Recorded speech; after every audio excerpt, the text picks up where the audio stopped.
Hi friends, today I'm talking about teaching our children about their own food allergies. The number one way we can protect our children from having food allergic reactions is by teaching them to be their own advocate. And in order to do that, they have to understand their own allergy situation. Ways I have used to teach my son about his food allergies is through play, specifically role playing, reading books, and home routines we have. Now, I need to stipulate I am not a doctor. I'm also not a child psychologist, but I do hold a teaching degree and taught in the classroom for many years before staying home with my kids, and I have been a stay-at-home mom of an allergy kiddo for the last 5 years. So these are strategies that worked for my son, and they're fun activities that we've done together to help him learn more about his allergies. If you have any questions about whether or not these are developmentally appropriate for your child, please feel free to talk to your doctor, or if you have one, a therapist, even better, a therapist that deals with children with food allergies, and ultimately know that you know your children best and what will work well for them.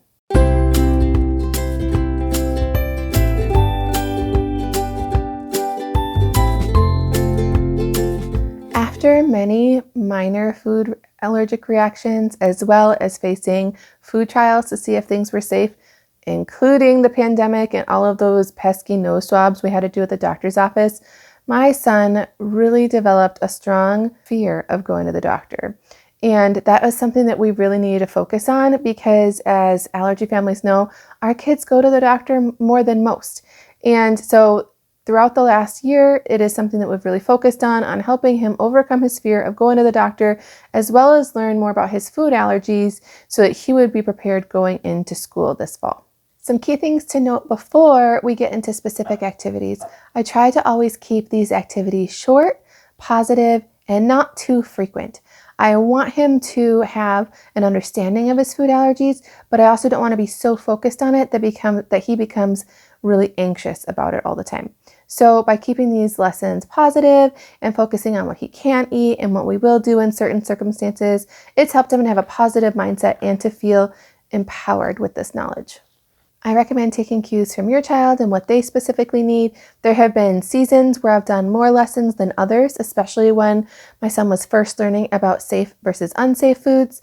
And then as we have moved to a little bit older phase, we're sort of more in the maintenance period where we touch on these specific lessons, maybe once a week or every other week, depending what he needs. But if we're approaching an important doctor's appointment, like an allergy testing, or if I've seen some unsafe behaviors, then I tend to increase these little mini lessons more just to touch on things that I've been a little concerned about. The first lesson I ever focused on with my son from the time he was old enough to play with any play food at all, which was probably a year to 18 months, was safe versus unsafe foods. And I used play food to do that the best. So what we would do is we would just play kitchen together. We would make sure I made sure we had a wide variety of different play food that included safe and unsafe foods for him, and we would just take turns cooking for each other. So at the time, my kiddo had F-pies to bananas, so if he started picking up a banana and pretend to eat it, I would say, "Oh no, you can't eat banana, that makes you throw up. Why don't we get an apple instead? Because that's a safe food for you." And so then we would take turns talking about different foods. I would show him what was safe and what wasn't safe for him. And this was an important time where we talked about safe swaps. So during this time, I originally was upset that I had this peanut butter container, and I thought about, removing it from our play food entirely, but I thought that it was important for him to recognize peanut butter as a risk for him. So I would say things such as, "Oh, we have peanut butter. Is that a safe choice for you?" And we'd say, "No, not a safe food because you're allergic." And we would practice saying that word. And even things such as, "Oh, no, thank you, I'm allergic," is a good phrase to practice with your kiddo. And then I would get out a different container. I would recommend, even thinking back on this, I should have saved a sun butter container or whatever safe butter you have. We originally did wow butter, and have that as part of your play set. And then say, "Oh, we can't do peanut butter, but we can do wow butter. Aren't we so glad that we have wow butter to eat safely?" And then pretend to use that on your play sandwich. Another thing to note is that I've been very intentional with all my children at trying to stay positive in the way we speak about foods. Especially when we were new to allergies, we really struggled with it. In particular, I had a period, I would say, of mourning, getting used to this new diet that we had to follow. And I learned that it was really important that I kept a positive attitude about the substitutions that we were making. For instance, the vegan mac and cheese, other kids don't eat it. We reserve it for him, and we make sure that our commentary on it is, I'm so glad that you have something safe for you to eat that you like. And we don't lie to him. My older kids don't say that they like his mac and cheese or that they want to try it, but they make sure to be positive with him and grateful that we have found safe substitutions for him. As my son got older, one of our favorite activities to do weekly was a food search. Every week on Wednesday when we get our mailer in the mail, we go on a hunt for safe foods. And so one of the things I love the best is that normally there's a lot of safe foods right at the top where they're advertising fruits and vegetables. And we go through with a crayon and we find all the safe things. Books are one of my favorite ways to teach my kids just about anything. So what better way to teach my food allergic child about his allergies than through books? So first of all, when my son was really small, the only book we had that dealt with allergies was Allie the Allergic Elephant. And it's cute. It deals with peanuts and how Allie feels when she eats peanuts and how she's sad that she can't eat peanuts like other elephants. And it's a cute starting point. I recommend this for kids 2 and up. And it worked out well. My kid has more allergies than just to peanuts, so I would substitute other allergens while we were talking about it and say things like, you can't eat this and this also. That's how you feel too. And it's a good starting point for many people. Another book that I really like that we just found recently, thanks to recommendations of other allergy moms online, is The Bugabees, Friends with Food Allergies. And this is a really cute book. It covers the top 8 allergens. I'm hoping they'll update it with sesame in the future. And it goes through each of the 8 bugabees and their allergies. And it talks about how they might react. So it does have different reaction symptoms mentioned in it. And then at the end of the book, it mentions from a positive note how lucky we are to have friends that understand our allergies and help keep us safe.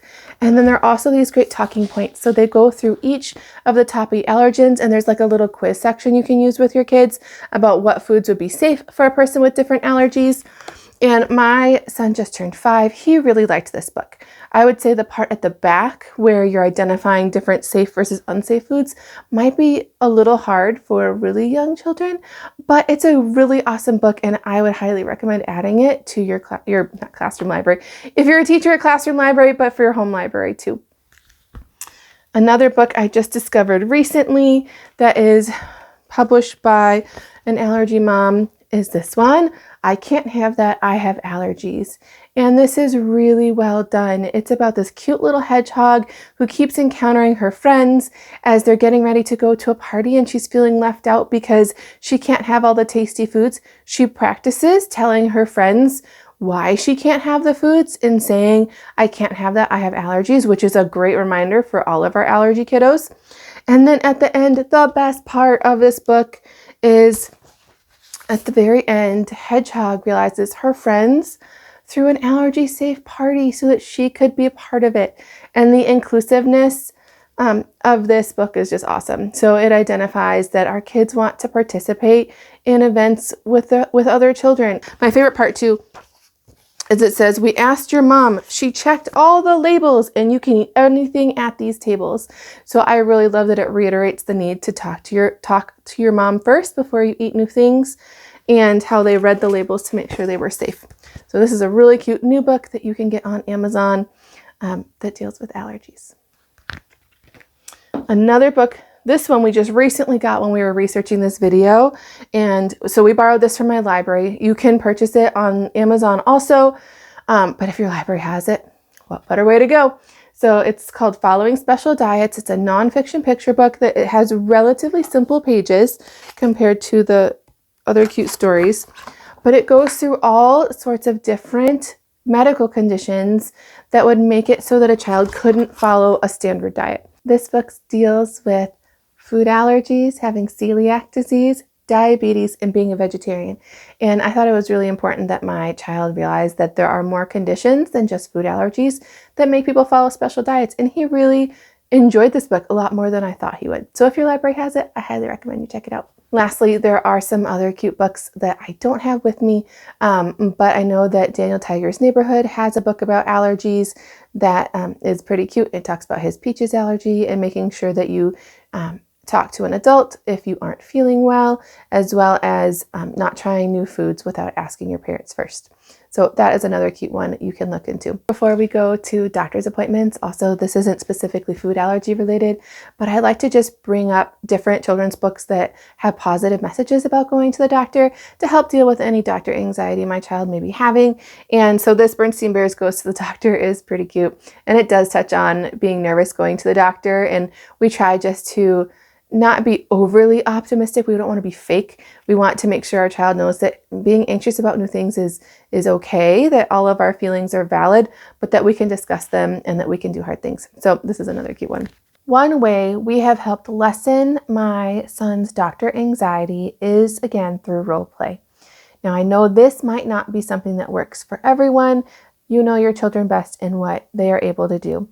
But when my son first developed severe anxiety going to the doctor, it was a result of many COVID tests and those nose swabs going right up his nose. It just didn't end well. And he became scared of going to any doctor for a while, and it was something we really had to address. First, it became important that we validated his fears, that we mentioned to him that it was okay to be scared of new procedures, but that as we learn about them and identify what's going to happen, that our fears can be lessened and we can feel empowered by them. So by using our doctor's kit, we actually have a vet kit and a doctor's kit, and we just mix it all together, and it's a bundle of fun. But we use the doctor's kit to help talk about procedures before they happen. So in the weeks leading up to a doctor's appointment, we make sure to talk about all the procedures that may take place. So in the case of a blood draw, we talk about how there will be a pinch, that they use a special needle to take some blood out of your veins. Now, at this point, my son's 5, and so for the last year, he's been able to understand this a lot better. But even when he was younger, we mentioned that there would be a pinch and that would hurt for just a second, and then it would be over, and that we'd be there to comfort him. And then as he's gotten older, we've talked more and more about how we can trick our brain into not feeling the pain as much, and that if we don't watch and distract ourselves with other things like an iPad or a funny story or something like that, then we don't even notice the pain at all. But if we watch and wiggle around, the phlebotomist might miss the vein and we might have to be poked more than once. Also, my son really enjoys learning doctor terminology, and so words like phlebotomist and learning, the names for different things like the otoscope and the stethoscope has helped him also feel empowered when going to the doctor, because those things aren't new for him anymore. We've then, approaching the doctor's appointment, let him act out the things with us that will be happening to him. So we will be the patient and he will pretend to be a phlebotomist drawing blood from our arm. And I'll make sure I say, "Oh, ouch." And I'll say, "Oh, it's just a quick pinch." And then you feel better. And he practices comforting us. And then that has helped him relieve some of his anxiety going into these appointments. Also, if you are doing your allergy testing at a major hospital, we have really found the child life specialists to be amazing. They are my favorite people there, to be honest with you. And I wish they would do some videos like this so that we could reference all the cool things that they know, because I think they really are child psychologists that are trained to help get our kiddos through those procedures.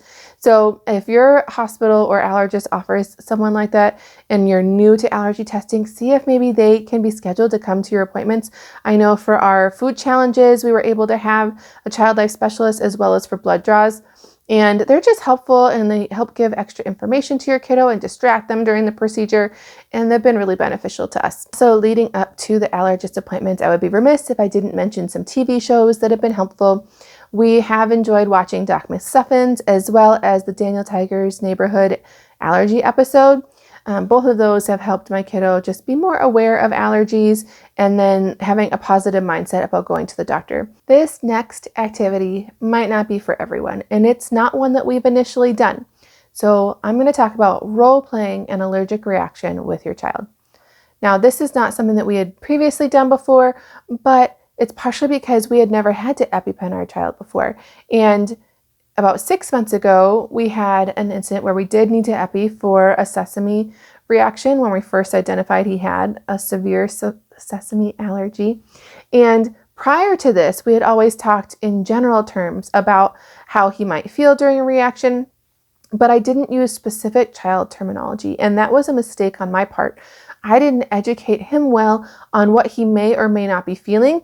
I just focused on feelings he had had previously, if his stomach hurt, if he threw up, if he got hives, and that's all I left it at.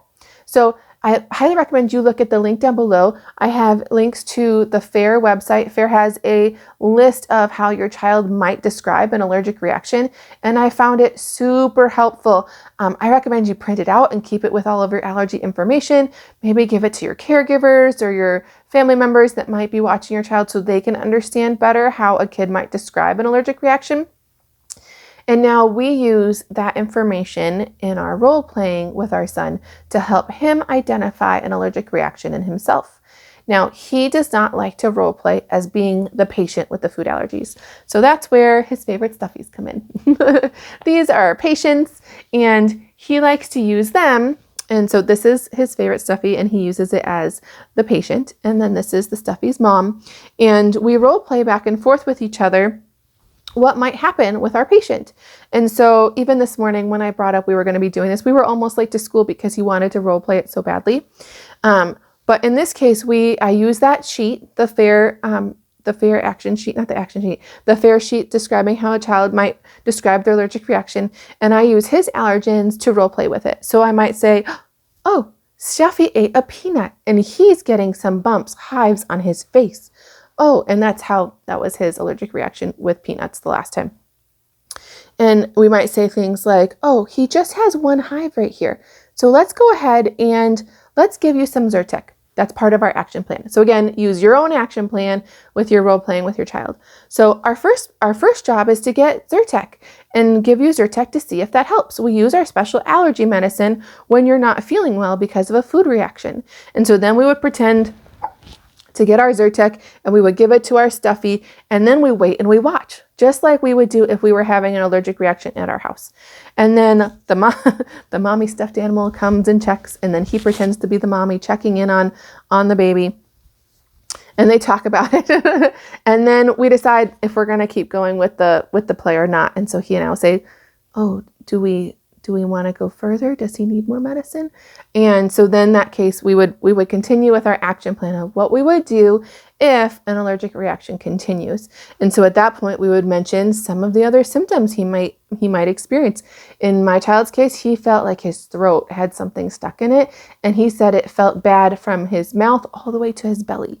So that was the case where we had to epi him. So, and then we actually use our trainer on our stuffed animals. So again, my son does not like to be the patient in these. He finds that stressful, but he likes to use his stuffed animals to practice. And he also likes to practice on me, which I think both of these are great tools for helping him learn to be an allergy advocate. So one, he's identifying his symptoms. He's reiterating foods that aren't safe for him. And we're also talking about what his stuffy, and in case what he should do in those circumstances. We also discuss how our medicine is safe, how just like when we go to the doctor and we have to get a shot, our EpiPen is a shot, but that it's a quick pinch and that it solves our allergy problem. And then we would go through our whole action plan together. We make sure that we do this one-on-one so that he knows that we're pretending. We talk very clearly about how this is just pretend, but we're talking about what we would do if this did happen in real life. So then we would talk about how if we have to EpiPen and his symptoms aren't getting better, we call 911. And we would talk about how our first responders are there to help us and help us feel better and take us to a doctor who can monitor us until we feel better. And so by using our stuffed animals, it's low risk, and it allows him to use his knowledge in a comfortable way by choosing his own stuffies and helping keep them safe. Like I mentioned at the beginning of my video, I try to always keep these little learning sessions short and positive, as well as letting him make decisions about what we do. So before we do play such as this, I often ask him, do you want to do some role playing with your stuffies about allergies? And lately he's been really interested in it. And so I try to let him guide these activities so that he feels like he has some say and that I'm not pressuring him, because that helps make it much more enjoyable. Again, I try not to do these too frequently because while I want him to be aware of his allergies and his action plan, I don't want to create too much anxiety about it either. I know that this video focused mainly on teaching our children how to find safe versus unsafe foods, as well as learn more about their own food allergies and their action plan. It is also important that siblings and anyone else living in your home, or any caregiver for that matter, understand how to keep your child with food allergies safe too. My older children are just now entering babysitting age, and my son just got his babysitting license the other day, and he mentioned that they didn't really cover food allergies all that much. And it's something as food allergy siblings that they need to be cognizant of too. They need to know how to keep your child safe in and around your house. So what procedures do you have in your home that will keep them safe? Does that mean that your children all wash their hands when they come home from school? That's something we did initially when my kiddo first had tons of food allergies going on with reactions all the time. I sent my kids with food to school that they couldn't eat at home. So I made things like peanut butter and jelly and quesadillas and whatnot, and I sent them to school for them to eat them. And when they came home, I just made sure they washed their hands, brushed their teeth, all the things, so that we knew they were safe. As time went on, we understood how severe my child's reactions were, and that allowed us to have a better understanding that we personally were able to have his unsafe foods in our home, but we have very specific rules that our whole family follows for them. So in our case, we have assigned seating at dinner, and my child with food allergy sits at one end of the table. That way he's not reaching off of my other kids' plates. As time has progressed, we've become more lenient in some of these things. And then my husband and I will sit on either side of our child with food allergies so that we know that he's not reaching. We'll keep our unsafe foods further away from him. And then also any unsafe foods we make sure are kept in the kitchen, and everyone cleans up after themselves right when they eat. So if someone's eating peanut butter, they eat it off of paper plates with plastic silverware, and they make sure to wash their hands when they're done. And those are just a few of the procedures we use to keep him safe in our home.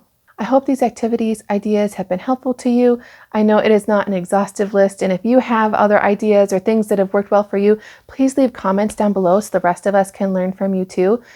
This is, again, I'm at the beginning of my allergy journey. I've been doing this for 5 years, so I've learned a lot over the last 5 years, but we can always learn more and learn from each other. So I know that every allergy situation is different, and every family's comfort level is different, and what we need to do to keep our kiddos safe can be different too, depending on how severe your allergies are. If you're new to this allergy journey, I want you to know that it does get easier. I did not believe that initially, though that first year was super hard, and other allergy moms would tell me it does get easier with time, and I honestly didn't believe them.